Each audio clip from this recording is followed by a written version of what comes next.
The most obsolete idea is go to school, get a job, work hard, save money, get out of debt, and invest for the long term in the stock market. See, why would you save money when they're printing trillions of dollars? The gap between the 1% and 99% is massive. You see, it's not just money. You have to step back and look at the bigger picture. So what do you do? Every one of us is a poor person. There's still a poor person inside me. There's also a middle-class person, and the middle-class person wants security. They want that steady paycheck. And then there's a rich person. And they're all inside of us, except that it's not taught. You're taught to go to school, get a job, and get a paycheck. You're not taught to how to get rich. If you read Rich Dad, Poor Dad, my rich dad refused to pay me. He said the paycheck was one of the most damaging things you could take in your life. He says the moment you take a paycheck, you're an employee, and that's the mindset. So my rich dad never paid me. He drove my poor dad, government employee, nuts. You gotta pay people, you gotta pay people. And Rich Dad was not saying that the paycheck was bad. He says you didn't want to be a slave to money.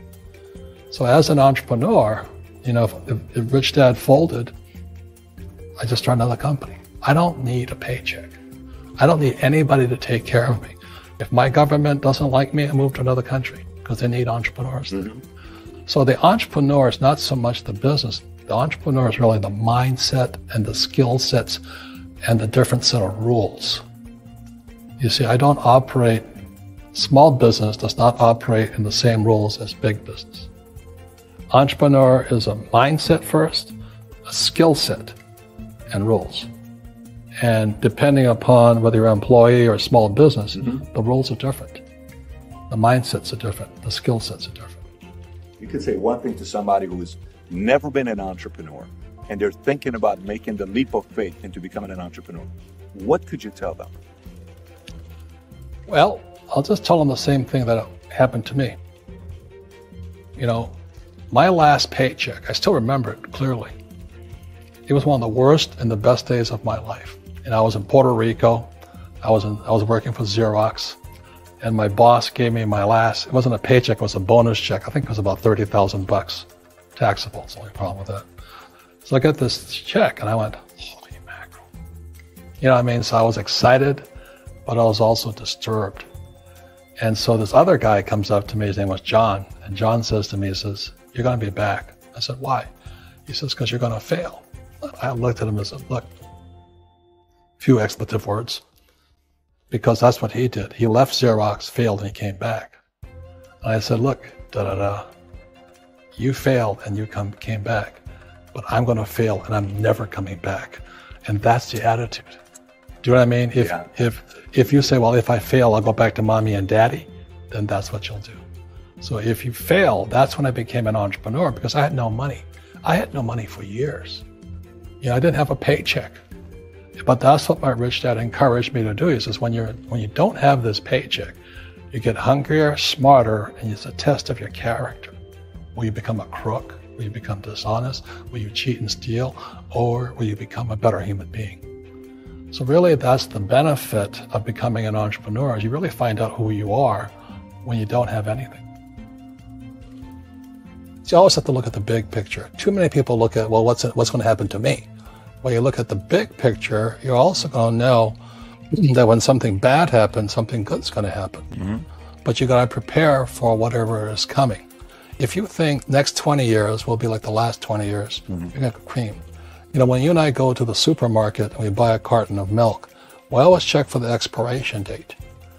But most people do not check for the expiration date on their brains. Instead of get out of debt, I get into debt. I just refinanced $300 million in debt.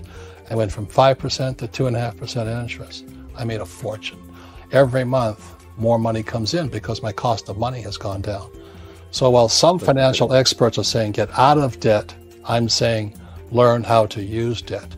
So when I came back from in Vietnam in January of '73, the first thing my rich dad said to me was go to school to learn how to invest in real estate. It wasn't real estate, it was how to use debt and taxes. Debt and taxes make the rich richer. Debt and taxes make the poor, the middle class, poor. So all the rich guys who are doctors and lawyers or You know, those guys, they're getting creamed, and they don't know why. Doctors are getting creamed. Oh yeah, they're making more money, but the take home is less. Sure. You know, my doctor just yelled at me. He was happy. He says, "Oh, guess what? I finally made $1 million." And I said, "Yeah, this was just 3 weeks ago." And so I said, "Yeah, well, how much you pay in tax?" He says, $750,000 in taxes. So his net was about $400,000. That's not bad. But when I make $1 million, I keep $1 million.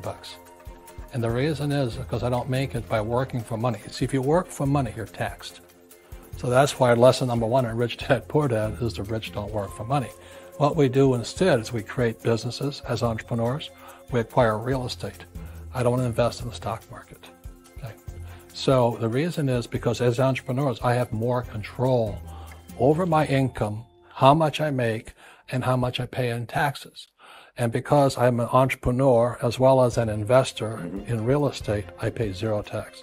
So every time I make, let's say, $1 million as an entrepreneur, I immediately invested in real estate and have a 4-to-1 step up.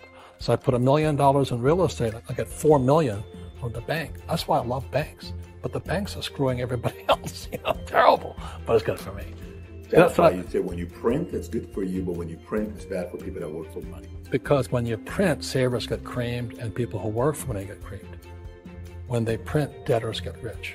You see, debt and taxes make the rich richer, and debt and taxes make the poor middle class poorer. When we have obsolete ideas, we get obsolete results. So what's happening for most people, the idea of going to school, getting a job, working hard, saving money, getting out of debt, buying your house because it's an asset, investing for the long term, is obsolete. The world has changed. The world changed in 1971 when President Nixon took us off the gold standard and money became debt. What if we get rid of school? Then what would happen? Would it be better if we had no educational system at all? No, I'm saying education is more important before. It's just obsolete. You know, there's Moore's Law which states information doubles every 18 months. In other words, everything's obsolete 18 months. So, and this is just a recent phenomenon. So when you come out of school, you're already obsolete. And that's why I'm the old guy, you know. I meet my friends who went to Harvard. Yeah, I went to Harvard. I said, yeah, that was how long, 50 years ago?